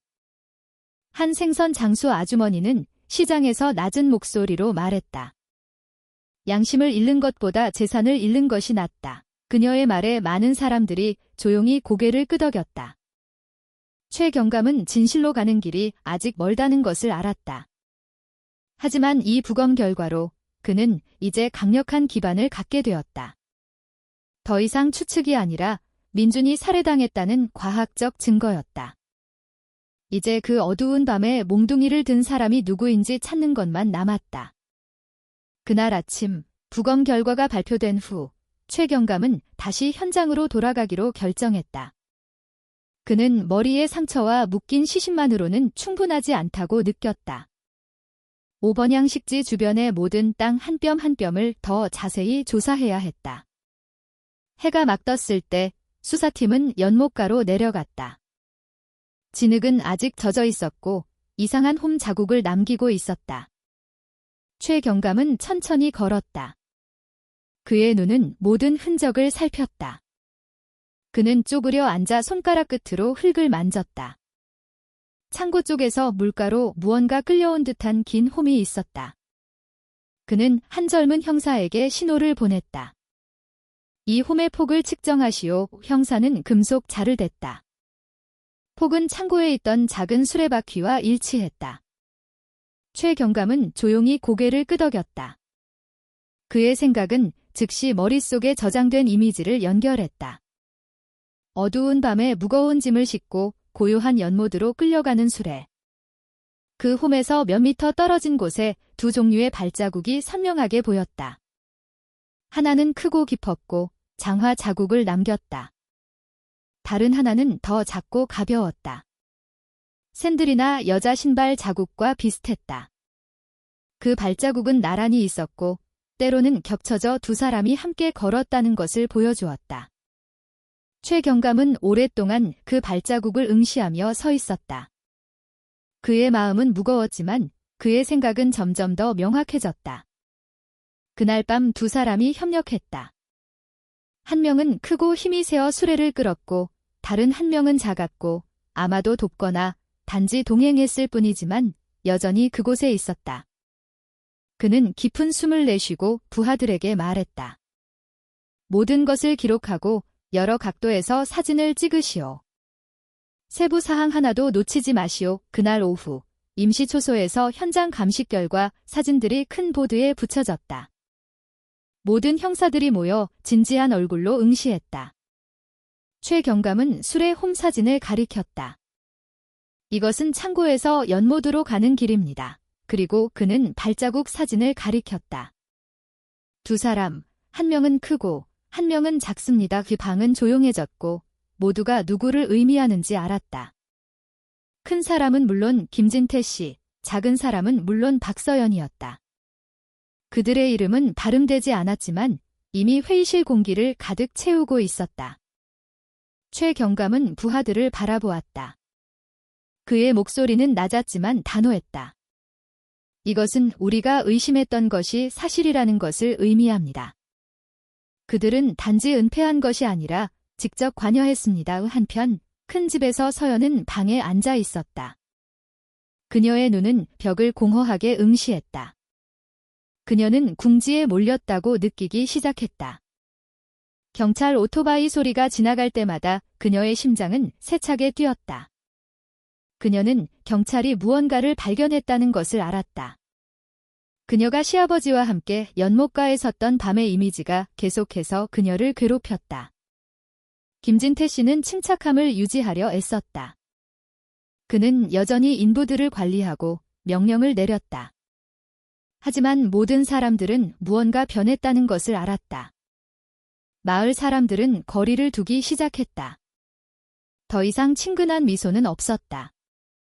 멀리서 의심의 눈초리만 있을 뿐이었다. 그날 오후 최경감은 경찰 초소 베란다에 홀로 앉아 있었다. 오후의 바람이 갯벌과 짭짤한 바다 내음을 실어왔다. 그는 서서히 주황색으로 변하는 하늘을 바라보았다. 마음속으로 그는 중얼거렸다. 민준 씨, 이제 우리는 당신의 몸을 연못바닥에 둔 사람을 압니다. 그들이 자백할 때까지 기다리는 것만 남았네. 그날 밤 그는 수첩에 썼다. 술의 홈, 두 사람의 발자국.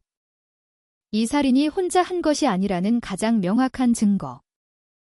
협력이 있었고 계획이 있었고 가장 가까운 사람에 의해 저질러진 배신이 있었다. 마을에서는 발자국에 대한 소문이 퍼지기 시작했다. 주민들은 경찰이 강력한 증거를 발견했다고 속삭였다. 몇몇 사람들은 충격을 받았고 몇몇은 마치 오랫동안 예상했던 것처럼 조용히 고개를 끄덕였다. 한 노인이 포장마차에서 낮은 목소리로 말했다. 큰 나무는 폭풍 때문이 아니라 안에서부터 파먹는 흰개미 때문에 쓰러지는 법이다. 그의 말에 모든 사람들이 그 말의 의미를 생각하며 침묵했다. 최경감은 땅에 남은 증거가 말로 할 수는 없지만 홈의 선과 발자국이 인간의 입보다 더 정직한 이야기를 전달했다는 것을 알았다. 이제 그가 다음 단계로 나아갈 시간이었다. 김진태 씨와 서연 사이의 침묵의 성벽을 깨뜨리는 것. 그날 진흙에서 깨끗해진 민준의 시신은 지역 병원 신원 확인실에 뉘어 있었다. 하얀 형광등 불빛이 분위기를 더욱 차갑게 만들었다. 최경감은 강철 테이블 옆에 서서 공식적인 신원 확인 절차를 위해 가족이 도착하기를 기다렸다. 서연이 먼저 들어왔다. 하얀 천이 거치고 심하게 훼손된 민준의 얼굴이 드러나자 그녀는 즉시 큰 소리로 비명을 질렀다. 그녀의 몸은 떨렸고 무릎에 힘이 풀려 바닥에 주저앉았다. 그녀는 두 손으로 얼굴을 가리고 통곡하며 울부짖었다. 그녀의 목소리는 날카롭게 방을 가득 메웠다. 몇몇 간호사들이 서둘러 그녀를 도와 의자로 데려갔다. 그녀의 울음은 멈추지 않았고 심지어 히스테릭한 비명으로 변했다. 방에 있던 사람들은 안타까움을 느꼈다. 하지만 최경감은 똑바로 서 있었다. 그의 눈은 모든 세부 사항을 관찰했다. 서연의 울음은 슬픔보다는 두려움에 더 가까운 것처럼 들렸다. 그는 서연의 어깨가 어떻게 떨리는지 보았다. 단지 슬픔 때문이 아니라 불안 때문이었다. 그녀가 숨기고 있던 무언가가 드러나기 시작한 것이었다. 몇 분 후 김진태 씨가 들어왔다. 노인은 천천히 걸어왔다. 그의 손에는 문박에서 끈 담배가 아직 들려 있었다. 그는 테이블 옆에 서서 잠시 고개를 숙여 아들의 시신을 바라보았다. 그리고 그는 무미건조한 목소리로 말했다. 네, 민준이 맞습니다. 단지 그것뿐이었다. 눈물도 비명도 없었다. 최경감은 주의 깊게 관찰했다. 평범한 아버지가 아들이 시신이 된 것을 특히나 끔찍한 상태로 보게 되면 분명 무너질 것이다. 최소한 떨거나 울거나 화를 낼 것이다. 하지만 김진태 씨는 그렇지 않았다. 그의 얼굴은 여전히 굳어 있었고 그의 눈은 아무런 감정이 없는 것처럼 차가웠다.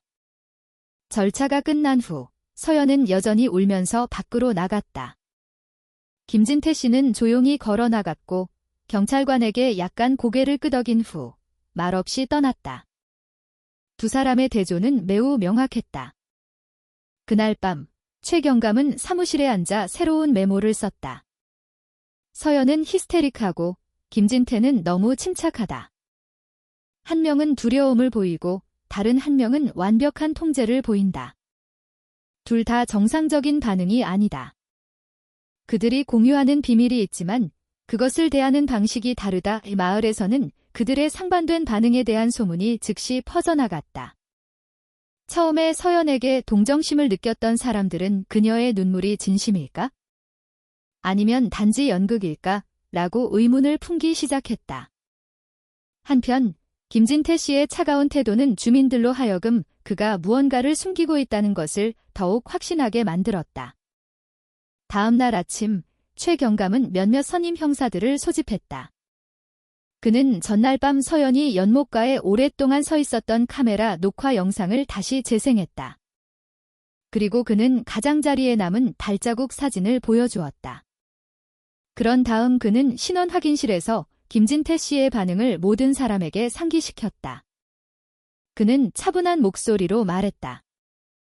우리는 단지 살인사건을 마주하고 있는 것이 아닙니다. 우리는 연기를 하고 있는 두 사람을 마주하고 있는 것입니다. 한 젊은 형사가 물었다. 서연 씨가 단지 김진태 씨의 게임에 휘말린 희생자일 가능성은 없습니까? 최경감은 고개를 저었다. 그는 말했다. 단지 희생자였다면 그녀는 전화에 대해 거짓말을 할 필요가 없었을 겁니다. 그녀는 밤중에 연못가에 서 있을 필요도 없었을 겁니다. 그녀의 울음은 오히려 비밀이 드러날까 봐 두려워서 우는 것이지 남편을 잃었기 때문이 아닙니다. 한편 큰 집에서 서연은 약하게 누워 있었다.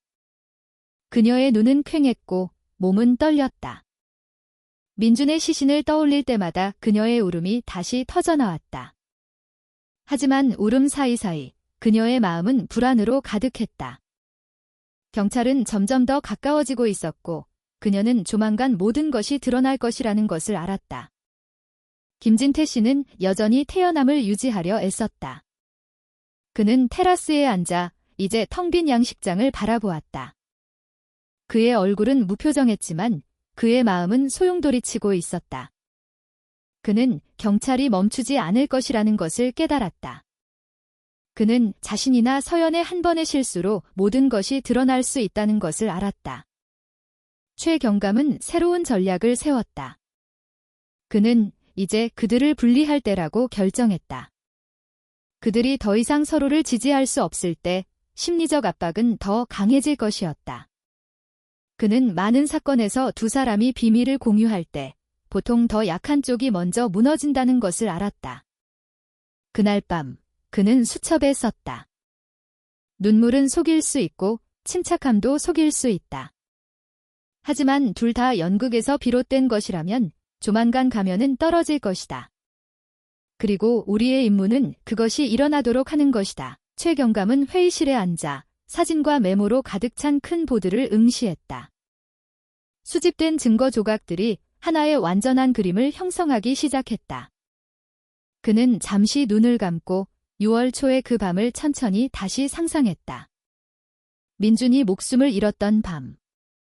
보령 양식장에는 귀뚜라미 소리와 바닷바람 소리만이 있었다. 하늘은 어두웠고 얇은 초승달이 큰 집 위에 걸려 있었다. 민준은 방에 앉아 펼쳐진 양식기술 노트를 바라보고 있었다. 그의 마음은 아직 아버지와의 격렬한 다툼으로 가득했다. 그는 새로운 방식이 양식장을 더 좋게 만들 수 있다는 것을 증명하고 싶었지만 아버지는 거절했다. 갑자기 그의 휴대전화가 울렸다. 저편에서 서연의 목소리는 부드러웠지만 떨리고 있었다. 그녀는 창고 근처 초소에서 만나고 싶다고 말했다. 이야기하고 싶고 사과하고 싶다고 했다. 민주는 잠시 침묵했다. 그의 마음은 아직 뜨거웠지만 그는 여전히 마음이 약해졌다. 그는 아내가 좀처럼 큰 소리로 말하지 않는 여자라는 것을 알았다.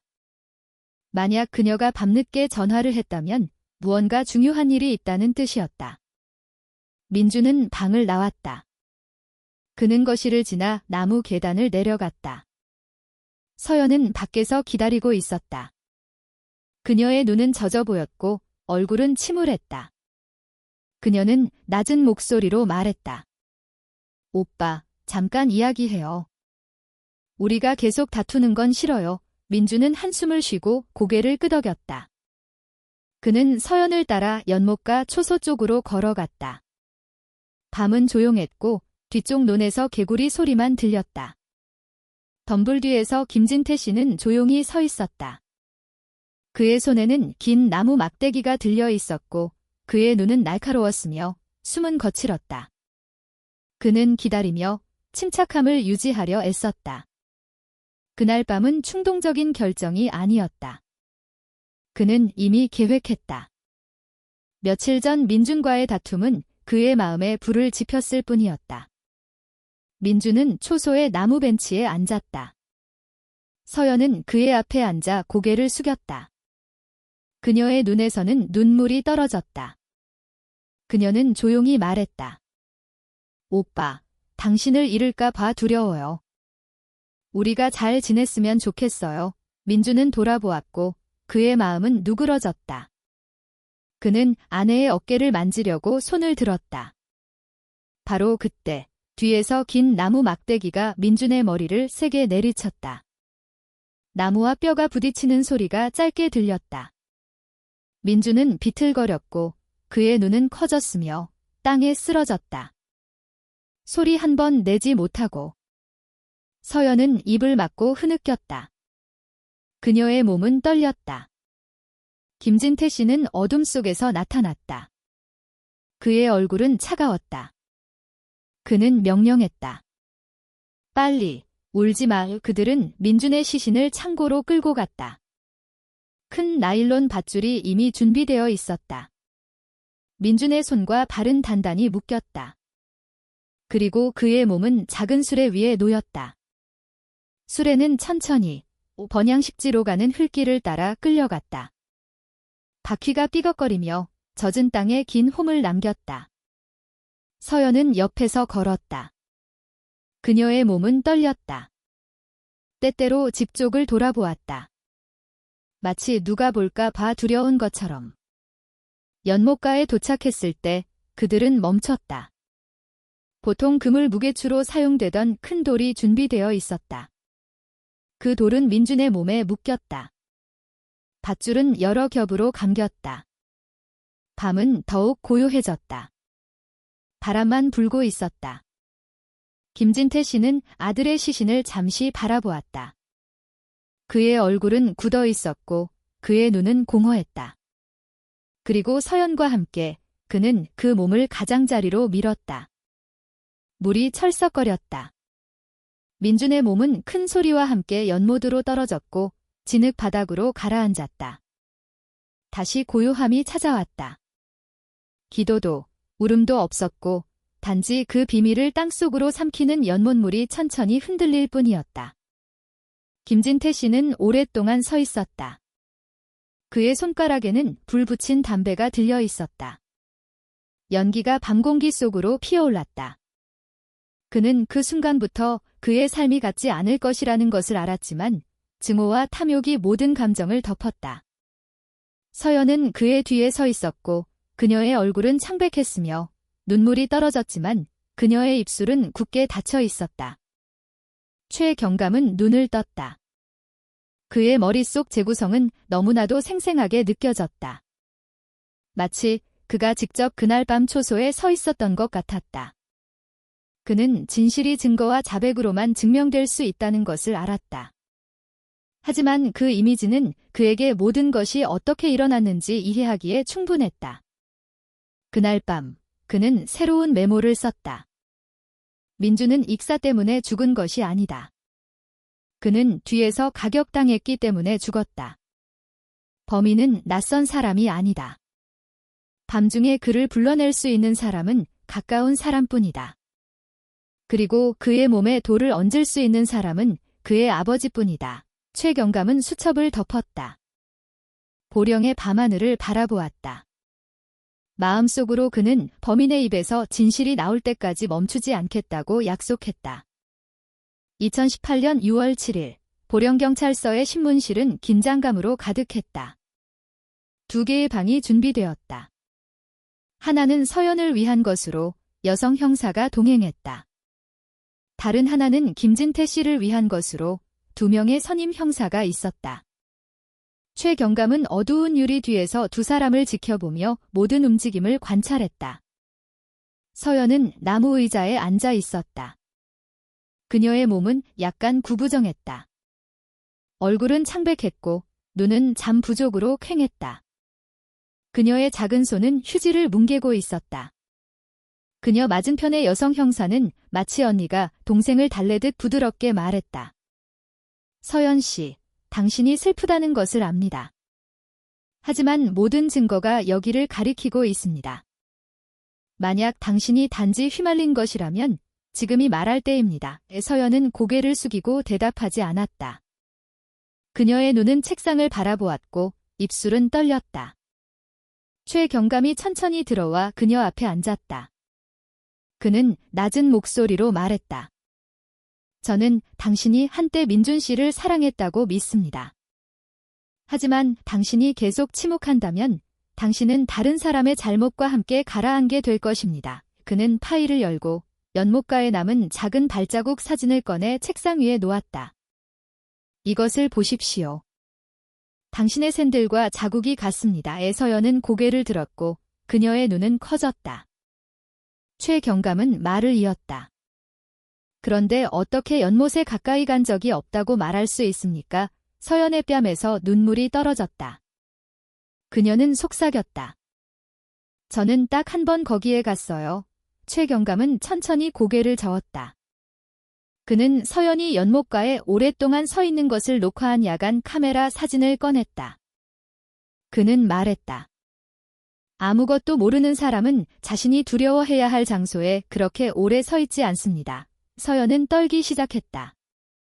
그녀의 입술이 일그러졌다. 그리고 그녀는 작은 목소리로 말했다. 만약 제가 말하면 법이 더 가벼워질까요? 최경감은 그녀를 바라보고 대답했다. 만약 당신이 강요당했다면, 만약 당신이 정직하다면 법은 여전히 마음으로 볼 수 있습니다. 하지만 당신은 처음부터 모든 것을 이야기해야 합니다. 다른 방에서 김진태 씨는 꼿꼿한 자세로 앉아 있었다. 그는 등을 기댔고 얼굴은 침착했으며 눈은 날카로웠다. 머리의 상처에 대해 묻자 그는 짧게 대답했다. 모릅니다. 수레와 나일론 밧줄에 대해 묻자 그는 말했다. 그것들은 단지 평범한 작업 도구입니다. 하지만 형사가 서연 씨가 말하기 시작했습니다.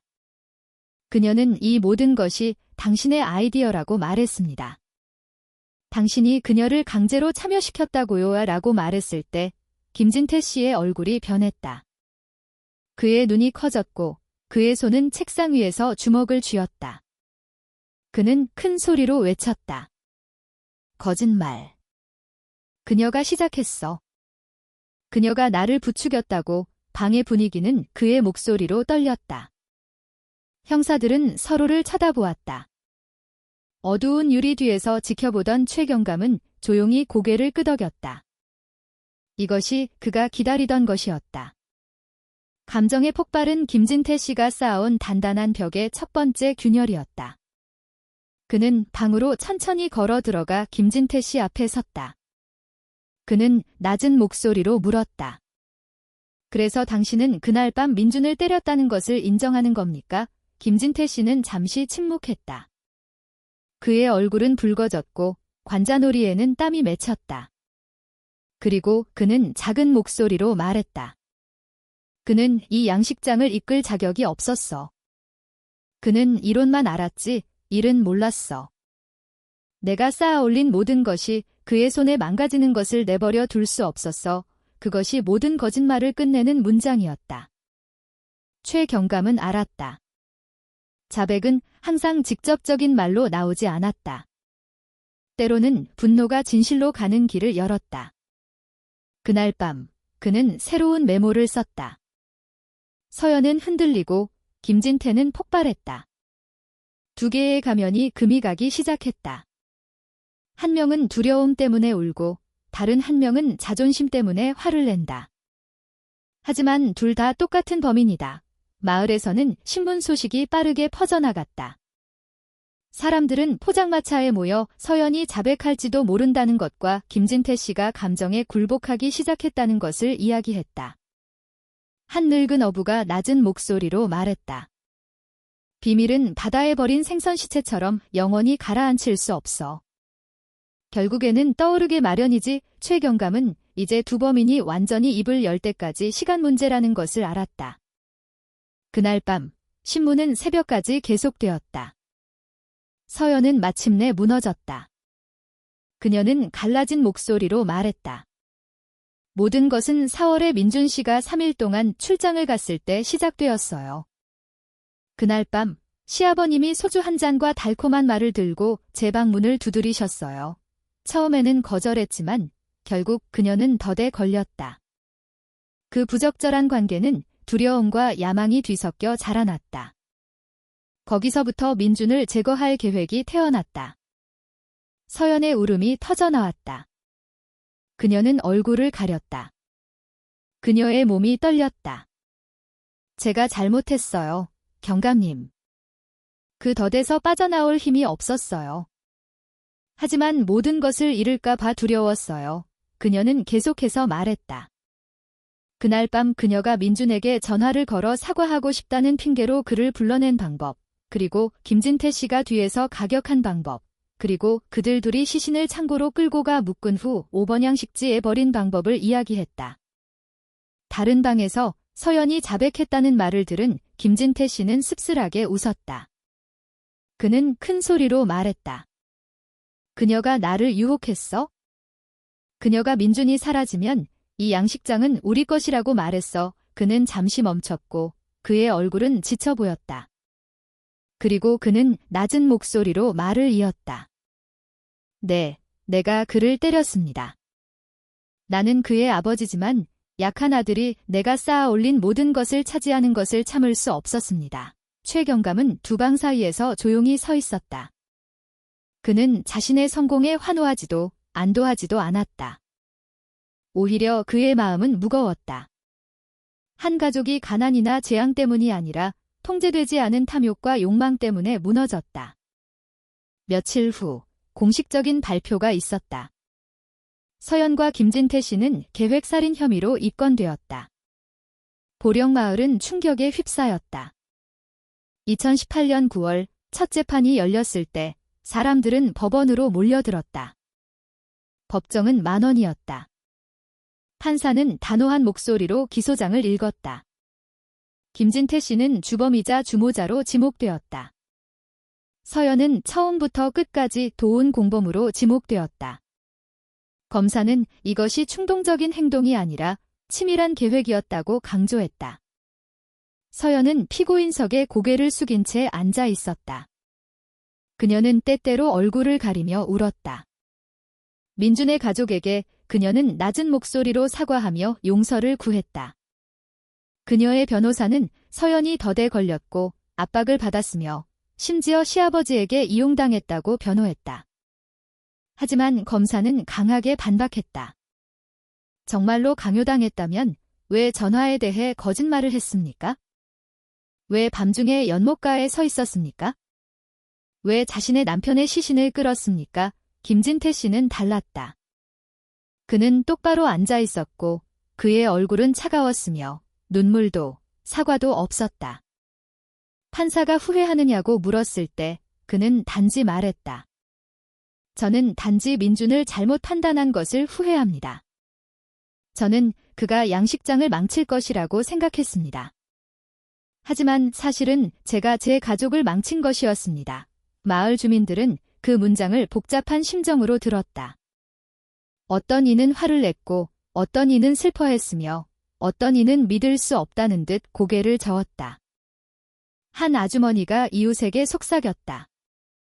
아버지가 아들을 죽일 수 있다면, 아내가 남편을 배신할 수 있다면 이 세상은 이미 너무 어둡다. 재판은 여러 차례 진행되었다. 마침내 판결이 내려졌다. 김진태 씨는 사형을 선고받았다. 서연은 자백하고 주범이 아니라는 점이 참작되어 무기징역을 선고받았다. 판결이 선고되었을 때 법정은 조용해졌다. 박수도 환호도 없었고 단지 눈물과 씁쓸함만이 있었다. 재판 후 최 경감은 건물 밖으로 걸어 나왔다. 보령의 오후 공기는 무겁게 느껴졌다. 그의 손에는 모든 수사 세부 사항을 충실히 담았던 작은 수첩이 들려 있었다. 그는 마지막 페이지를 열고 썼다. 진실은 마침내 그들의 말이 아니라 숨길 수 없는 증거 때문에 나타났다. 물, 진흙, 심지어 연못의 새우까지 모든 것이 정의로 가는 길을 보여준 말없는 증인이었다. 5번향 식지는 이제 텅 비었다. 폴리스라인은 제거되었지만 아무도 감히 그곳에서 다시 새우를 키우지 않았다. 사람들은 그곳을 저주받은 연못이라고 불렀다. 지나갈 때마다 그들은 낮은 목소리로 속삭였다. 저기서 민준의 시신이 발견되었지. 저기서 아버지의 탐욕과 아내의 거짓말이 사랑과 가족의 피를 가라앉혔지. 김진태 씨의 큰 집은 서서히 버려졌다. 하얀 페인트가 벗겨지기 시작했다. 마당에는 잡초가 자랐다. 더 이상 인부도 없었고 펌프 소리도 없었으며 단지 고요함만이 남았다. 최경감에게 이 사건은 마음의 상처를 남겼다. 그는 종종 관사 베란다에 홀로 앉아 멀리 바다를 바라보았다. 마음속으로 그는 욕망 앞에서 인간이 얼마나 연약한지 생각했다. 재산과 권력은 아버지가 사랑을 잊게 만들 수 있고 아내가 남편을 배신하게 만들 수 있었다. 하지만 이 사건에는 교훈도 있었다. 마을 주민들은 종종 말했다. 거짓말은 아무리 덮어도 냄새가 나게 마련이다. 바다에 버린 생선 시체처럼 시간이 지나면 결국 수면 위로 떠오른다. 진실도 마찬가지다. 가장 깊은 진흙 바닥에서라도 항상 나타날 것이다. 그날 밤 최경감은 수첩을 덮었다.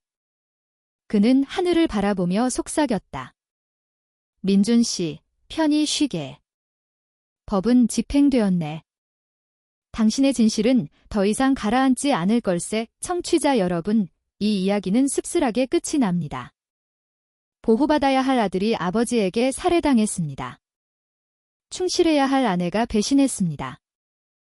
하지만 진실은 결국 나타났습니다. 인내와 노력, 그리고 뇌물을 받지 않은 자연의 정직함 덕분입니다.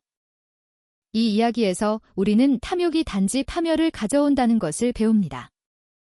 욕망과 거짓말은 잠시 진실을 숨길 수 있을지 모르지만 영원히는 아닙니다. 항상 틈을 찾는 물처럼 진실은 출구를 찾을 것입니다. 여러분은 어떻게 생각하십니까?